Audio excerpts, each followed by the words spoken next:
It's an important part of being young. You know, you want to find out who you are and the people that you hang around with and your friends, and, you know, finding out what you fit in with. I was a goth, like quite emo for a while. I went through a grebo stage, baggy trousers, chains, the whole shebang. I went through a stage of wearing black nail varnish and black eyeliner. I had like my lip pierced and the back of my neck pierced. Everyone's got their own little groups and everyone has their own little identity, so you're kind of trying to fit in. Teenagers are actually, you know, they're going through the independent stage. They're growing up, and they are going to start trying to find out who they are, what they believe in and what they like. It's about community and feeling part of a group, which is enormously important to young people. I don't know whether I did it to really fit in. I think I was just sort of exploring my own identity. I think it takes a while to find who you are and stuff. You kind of need to grow, so you should be allowed to a certain extent to experiment and see, you know, what kind of things you like and how you want to be portrayed.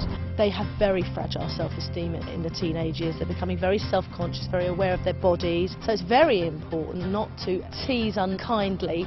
Don't demean them, don't diss them, as they would say. If they like certain styles, if they like an emo thing or they like that certain thing, you know, try and get involved and actively find out why they like it. You're not supposed to be the friend with your mum and dad at that sort of age. You don't really want your mum trending up and dressing the same way as you.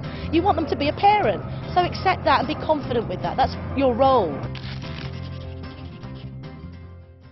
If your child is interested in tattoos and piercings and things, it may not be for what you want. So again, I would sit with your child and chat with them, actually look it up on Google or whatever you're going to do to see where you go, how it hurts, what the dangers are. For any parent, we would advise them that you have to be 18. She wanted one in her hand, but it's not a very good idea. Maybe they will tell her, no, we can't give you a job because of that.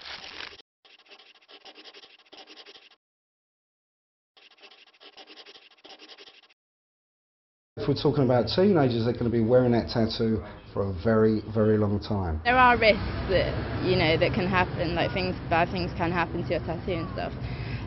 Mine got infected, so yeah.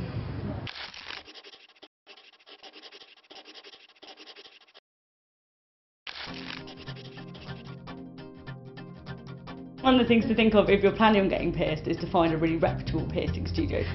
So the things you probably want to be looking for is to go and see if the studios are clean. Any good studio should let parents come in and have a look around the studio and kids if they want to.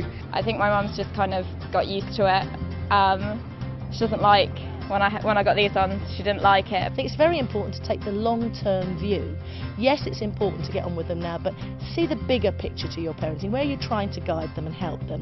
And in 5 years' time, will this incident really matter?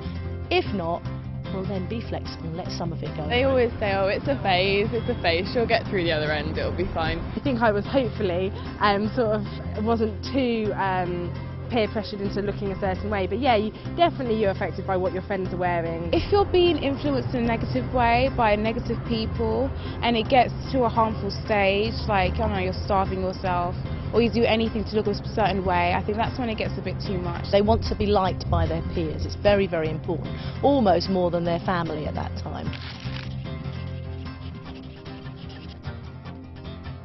I think if you look back to when you were young yourself, everybody's got to have, you know, the right to choose for themselves, to decide, you know, how they want to look and feel free to be able to do that. As you get older, you find your way, don't you, and you finally come to accept yourself.